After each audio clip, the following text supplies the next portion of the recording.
it's a wild ride, without Christ, and then but I think that the original question that you had, why is it such a monster? I think it's because I think the reason why it's such a monster instead of terror is that we don't know how to stop it. Mm.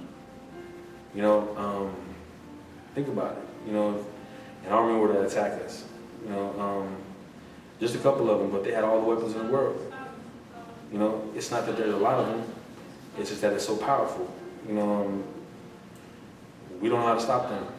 They have all the weapons. How do we do it? It's just like that. It's so easy to give into it. It's so easy to give into it. And we have nobody telling us stop. We have no one showing us how to stop.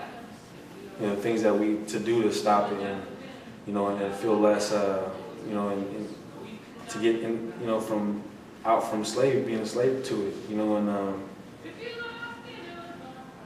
it's just that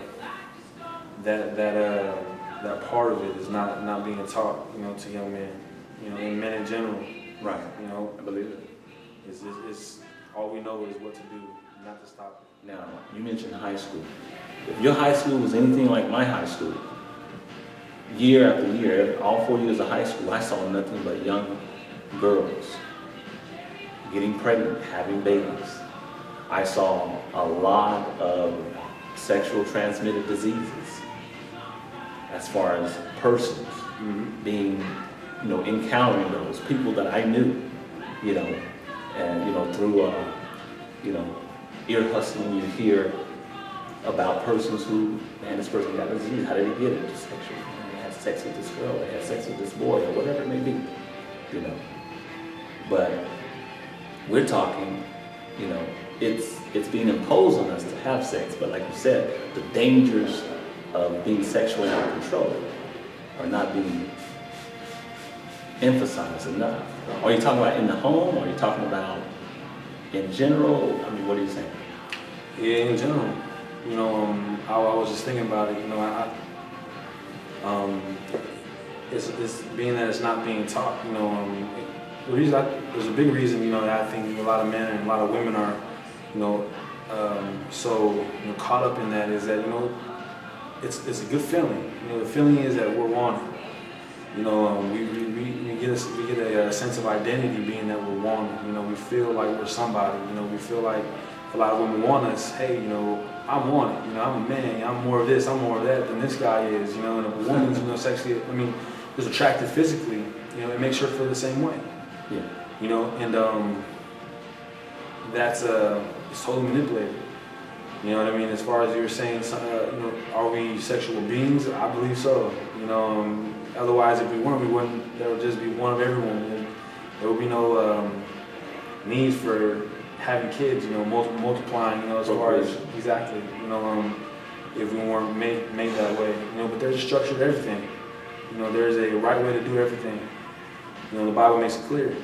A man and a woman shall be brought together, in matrimony and in marriage, and that's where that's supposed to happen at. And it's such a monster because, women being pregnant early, and having kids early, don't necessarily have the experience yet to raise a child. And my mom had me when she was 17. I'm not saying I came out a perfect man or anything like that, or a bad child, but I'm sure if my mom was 25, 26, even 30, I don't know. I think my upbringing would have been just a little bit different. As far as, she would have had something for herself. She wouldn't have to live with her mom until she was 28, 29. Right. She would have been able to get out of high school, maybe go to college, and it's a vicious circle. It's a vicious cycle. Young men are having, multiple baby mamas, that he cannot take care of all of them, so what does he do? Give up.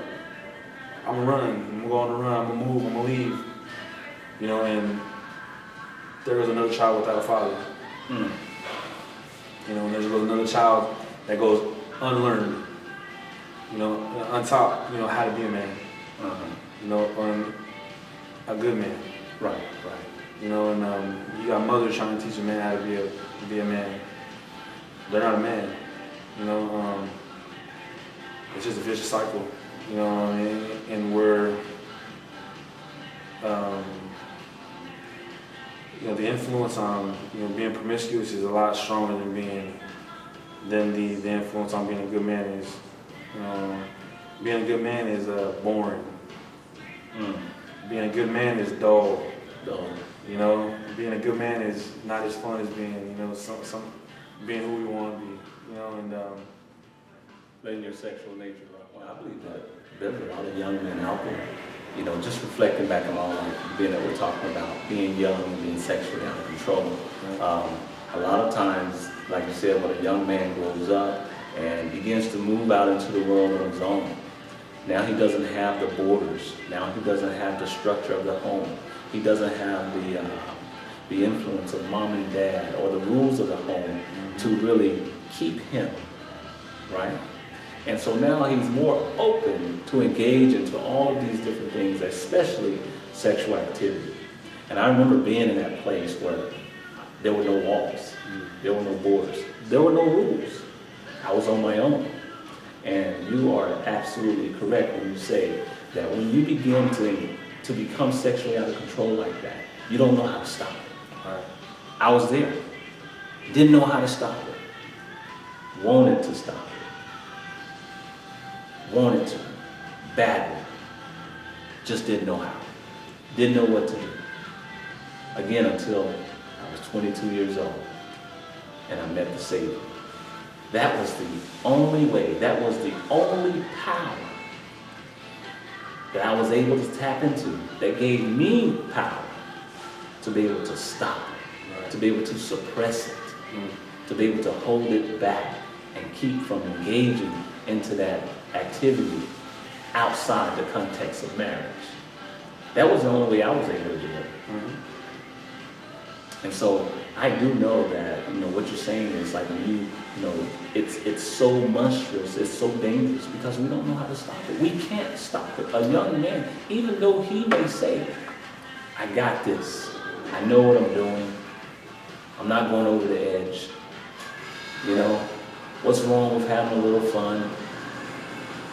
But that's only the beginning when you engage into just, you know, wild sex or just being sexually out of control.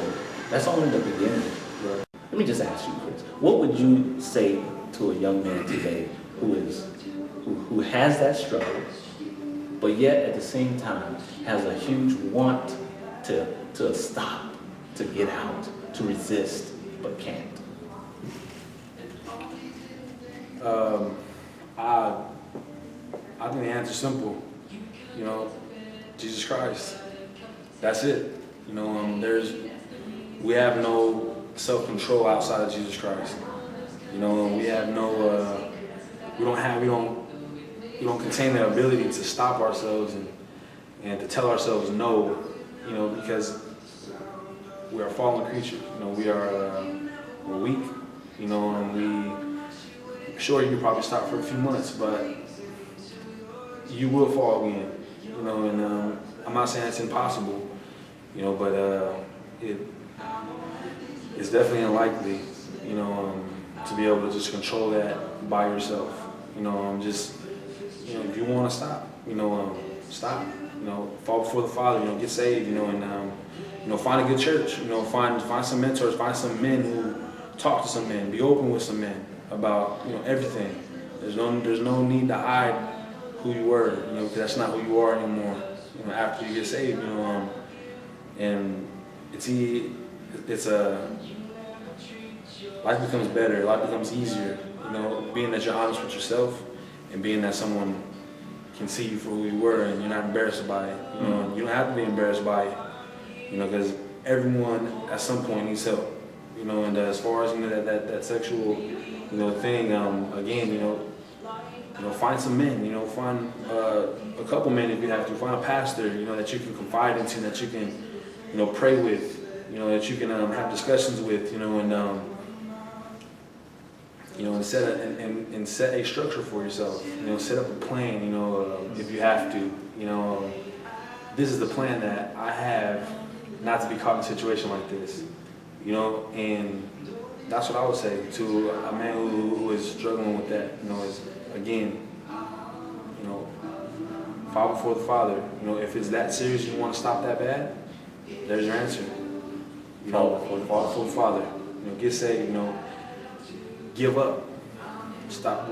That's what it is. You know, just give up. You know, and stop fighting with it, and let God, you know, work with you. You know, instead of fighting to help. You know, let Him work with you. You know, it's not gonna be easy. We talked about the pressures that young men are under today. You know, the things that as a young man you really struggle with, and you got to help him, you know, to remember this one. We were talking about deprivation of fatherhood. Absolutely. Yeah. Deprivation of fatherhood, growing up. And just as we're talking about, you know, young men being sexually out of control, one of the results of being sexually out of control is definitely having children early in life.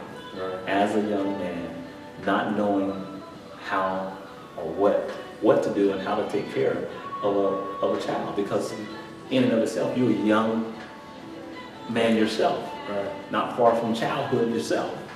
And so you don't have the experience, you don't have the knowledge, you don't have the understanding to really be able to bring up a child effectively. Right. It can be done, and it is being done. We're not saying it's not being done, but it's probably not the best Right. position you want to place yourself in. Right. Right? Because it is very true that our culture today, our society, is suffering from a deprivation of fatherhood. Yeah. Right? Mm-hmm. And you mentioned earlier how you grew up with your dad in the home all your years. Mm-hmm. A lot of young men haven't had that, haven't been fortunate to have that. Right. You know. And I'm pretty sure that there's been friends, you know, in your circle, right? You've seen it as well. What are the effects, you know, that you've seen yourself among persons, friends, associates that you know? What are the effects of being without your father in the home? I think one of the first things that popped in my mind was anger. You know, anger. You know, a lot of young men suffer from, you know, just anger. They're just mad all the time. You know, and that results in, you know, seeing other men as a threat. You know, we're so aggressive toward men. You know, at a young age. You know, I don't know about you, but I grew up, you know, in the parks, you know, fighting or whatever. You know, at school fighting. You know, and we all want a place. You know, but I think a lot of that would be eliminated. You know, if in the home we were given a place. You know, in the home we were, you know, paraded, and in the home we were celebrated as, you know, by our fathers. You know, we wouldn't have to fight for a position somewhere else because we know where we're at. You know, amongst other men. So looking for acceptance. Absolutely, acceptance. You know, I'm thinking of a word right now. It's just escaping me, but yeah, you know, acceptance. You know, if we were, if our fathers were there for us, you know, in a way that, you know, in a way that would have, you know, made us feel loved and made us feel like, yeah, my dad loves me, my dad is there for me, my dad is teaching me who I am, you know, my dad is a great role model. I think a lot of that stuff would have been just completely eliminated. You know, and it wouldn't, you know, completely just wipe out all the aggression. You know, I mean, as males, we, you know, have testosterone, and that's what, you know, as far as aggression. However, a lot of the unnecessary things, you know, would just be I don't think we'd have a problem with it, you know, as far as being disrespectful, you know, and as far as just being angry all the time, you know, and, you know, and a lot of my friends, you know, who did grow up with fathers were just, that was an excuse for them to do whatever they wanted, you know, and when they got caught, well, that was their excuse. Well, I didn't grow up with a dad like you did. You know, I had no one teaching me. You know, or you know,